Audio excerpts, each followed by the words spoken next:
देखिए, कुछ कहानियाँ ना सिर्फ डराती नहीं हैं, वो अंदर तक हिला कर रख देती हैं। आज हम एक ऐसे ही बंगले के राज में उतरने वाले हैं।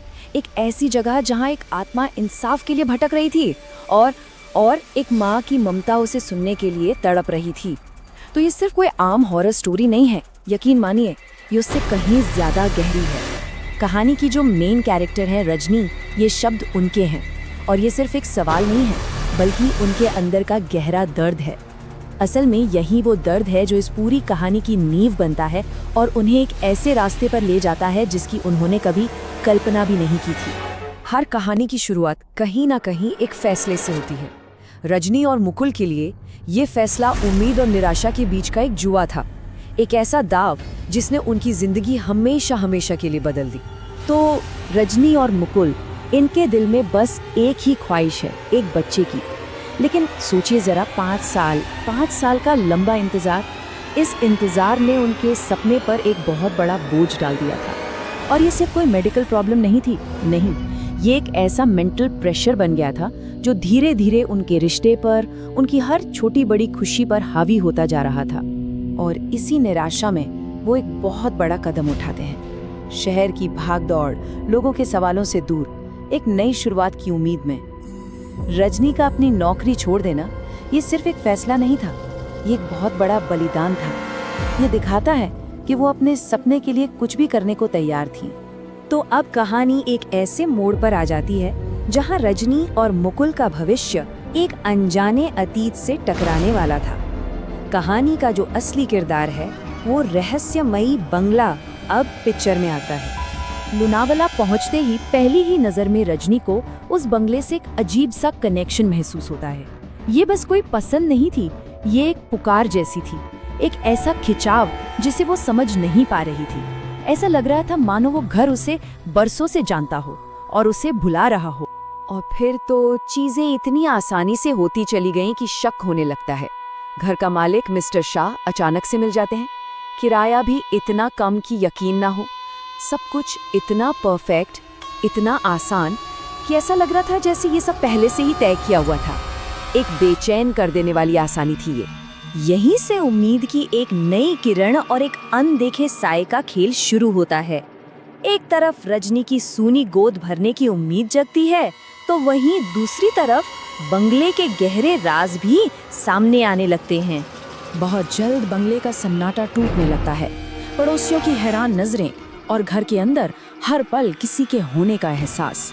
रजनी उस घर में अकेली होकर भी अकेली नहीं थी, कोई था जो उसके साथ हर वक्त मौजूद था। और फिर वो एहसास एक डरावने सपने की शक्ल ले लेता है। हर रात चोटों से भरा एक मासूम बच्चा उसके सपनों में आकर मदद की भीख मांगता है। उसकी चीखें रजनी को सोने नहीं देती, उसे पूरी तरह से बेचैन कर देती हैं। अब इस अनदेखे डर और बेचैनी से लड़ने के लिए रजनी क्या करती है? वो आध्यात्म का सहारा लेती है।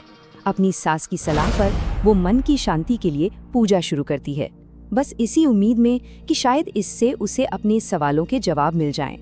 और फिर एक चमत्कार होता है, बिल्कुल किसी फिल्मी सीन की तरह।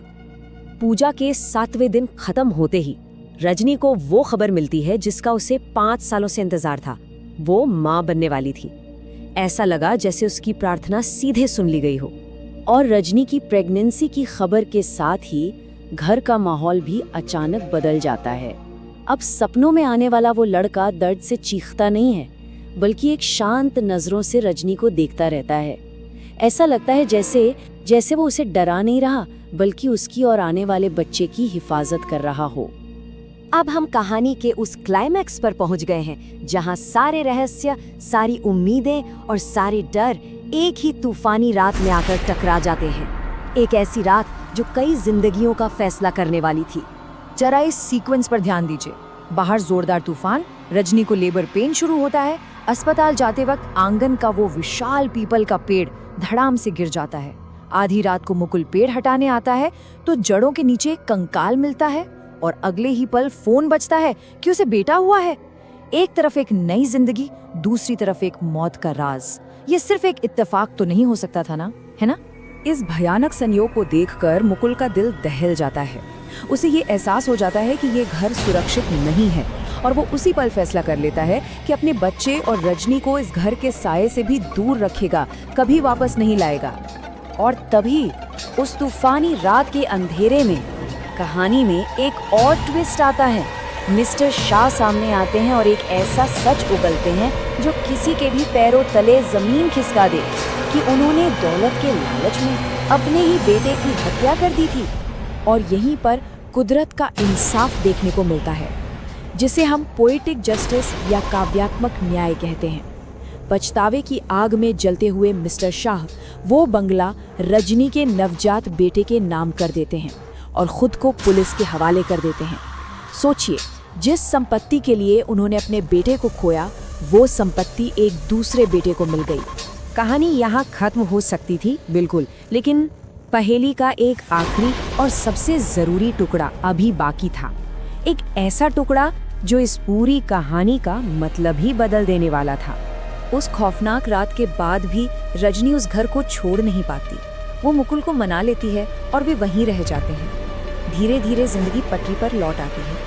5 साल बड़े आराम से शांति से गुजर जाते हैं और उनका बेटा उसी घर के आंगन में हंसता खेलता बड़ा होता है। और फिर एक दिन, कई सालों बाद, जब सारे जख्म भर चुके थे, स्टोर रूम की सफाई करते हुए रजनी के हाथ एक पुरानी धूल भरी तस्वीर लगती है। कहानी का आखिरी राज अब खुलने ही वाला था। वो तस्वीर मिस्टर शाह और उनके मासूम बेटे की थी और उस बच्चे का चेहरा वो हूबहू वही चेहरा था जो सालों तक रजनी के सपनों में आकर मदद मांगता रहा। उस एक पल में रजनी को सब कुछ समझ आ गया। उस घर से उसका कनेक्शन, उस बच्चे का बार बार सपनों में आना और फिर उसका रक्षक बन जाना। वो आत्मा सिर्फ न्याय नहीं मांग रही थी, शायद वो एक माँ का प्यार ढूंढ रही थी। तो सवाल यही उठता है कि क्या वो अतृप्त आत्मा सिर्फ अपने कातिल को सजा दिलाना चाहती थी, या फिर वो एक ऐसी माँ की गोद में पनाह ढूंढ रही थी जिसे वो अपनी जिंदगी में कभी पा न सका। ये कहानी हमें इसी एक सवाल के साथ छोड़ जाती है।